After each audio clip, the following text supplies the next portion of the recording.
अपनी दुनिया, अपने घर, दोस्तों पर अगर आपका अपना कोई नज़रिया नहीं होता तो कोई भी आकर आपकी नज़रें बदल सकता है। उल्लू के साथ भी ऐसा ही हुआ। आइए सुनते हैं यह रोचक कहानी। हाँ, ये कहानी आप बच्चों को भी सुनाइए। कहानी है झूम उठा उल्लू। कहानीकार हैं डॉक्टर अलका जैन और वाचक गीता। एक घने जंगल में एक पेड़ के कोटर में एक उल्लू रहता था। वह कोई साधारण उल्लू नहीं था। उसमें एक बहुत बड़ी खासियत थी कि वह अन्य उल्लुओं की तुलना में बहुत ज़ोर से आवाज़ निकाल सकता था। यही कारण था कि सब उसे जंगल का रखवाला मानते थे। उसकी वजह से जंगल में सारे पशु पक्षी बेफिक्र होकर रहते थे, क्योंकि उल्लू रात को बहुत साफ देख सकता है और जब भी उसे शिकारियों का कोई झुंड जंगल के आसपास नजर आता तो वह ज़ोर ज़ोर से आवाज़ें निकालता था। इससे सारे जानवर सचेत हो जाते थे और शिकारियों को मुंह लटकाकर वापस लौटना पड़ता था। उल्लू जिस पेड़ के कोठर में रहता था वो बहुत विशाल बरगद का पेड़ था। उस पेड़ पर बहुत से पक्षी रहते थे। उस पेड़ की छाया में बहुत से जानवर अटखेलियाँ करते थे। इससे उल्लू का मन भी लगा रहता था। इसी तरह बड़ी शांति से सबकी जिंदगी चल रही थी। एक बार पास के जंगल से उल्लू का खास दोस्त चमकू चमगादड़ आया। उल्लू ने उसका बहुत जोर शोर से स्वागत किया। रात को जब सारे पशु पक्षी आराम से सो रहे थे तब उल्लू और चमगादड़ आपस में बतिया रहे थे।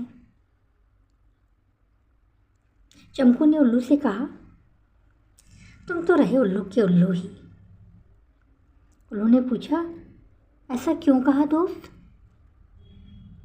चमकू ने जवाब दिया, और क्या कहूँ, आसपास के सारे जंगलों में तुम्हारी बेवकूफ़ी के चर्चे होते हैं। तुम यहाँ मुफ्त के चौकीदार बने बैठे हो। अगर हमारे जंगल में होते तो तुम्हें महामंत्री बना दिया जाता। चमकू की बात सुनकर उल्लू बोला, ऐसा ना कहो मित्र, यहाँ पर सब जानवर मुझे बहुत प्यार करते हैं।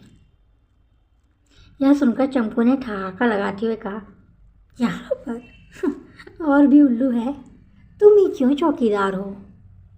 सब तुम्हारे सीधेपन का फ़ायदा उठाते हैं। सही कहते हैं सब लोग, उल्लू तो उल्लू ही होता है। उल्लू को अपने दोस्त की यह बात बहुत अखरी, पर वह चुप ही रहा। चमगादड़ ने उसे समझाते हुए कहा, रात को तो हम भी जागते हैं, पर इस तरह से चौकीदारी नहीं करते। चमकू की बात सुनकर उल्लू उदास हो गया था।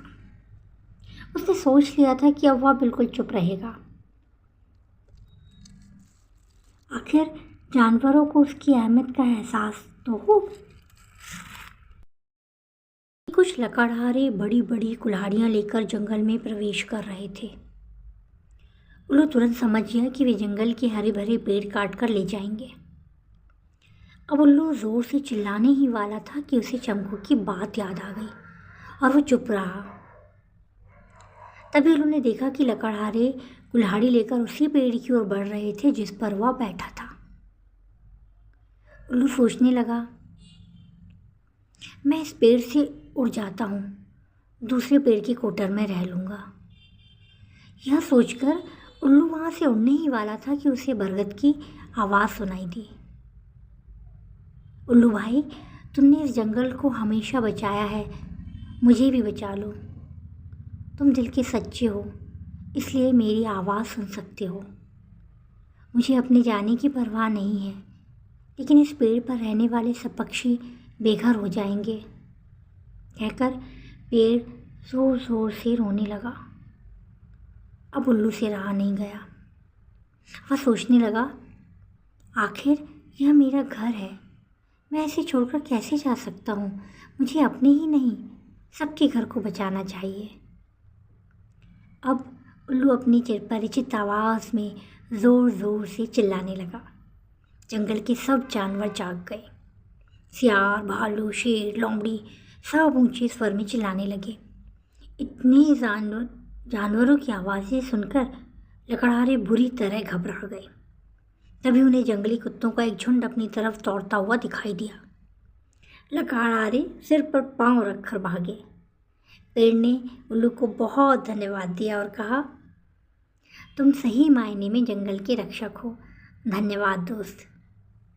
सभी जानवरों ने उल्लू की प्रशंसा की। उल्लू को अपनी घटिया सोच पर बहुत पछतावा हुआ। कैसे वो किसी के कहने में आकर अपना घर, अपना जंगल ही उजाड़ने चला था।